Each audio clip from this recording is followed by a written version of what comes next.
Taïwan, pour des raisons écologiques mais aussi économiques, certains parents reviennent à la couche-culotte en tissu. C'est le cas de Jiang Min Li, maman et fondatrice de l'association taïwanaise des couches-culottes en tissu. Les gens n'y croyaient pas dès le début de ma grossesse. J'ai dit que je voulais utiliser des couches en tissu. Ma famille disait que ce n'est pas pratique et on se moquait de moi. Mais les couches-culottes réutilisables ne sont plus de simples morceaux de tissu blanc. Il en existe même de toutes les couleurs.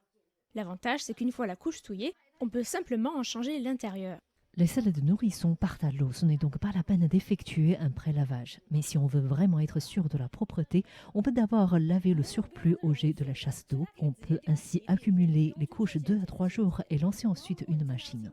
Jiang Min Li a rassemblé d'autres parents pour créer son association. Car les couches-culottes jetables représentent une quantité astronomique de déchets non recyclables.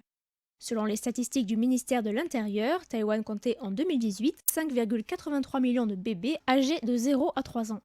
Les bébés taïwanais consomment 4 millions de couches jetables par jour, de quoi remplir 155 fois la tour 101. Par an, ce sont donc 1,4 milliard de couches pour bébés jetées à la poubelle.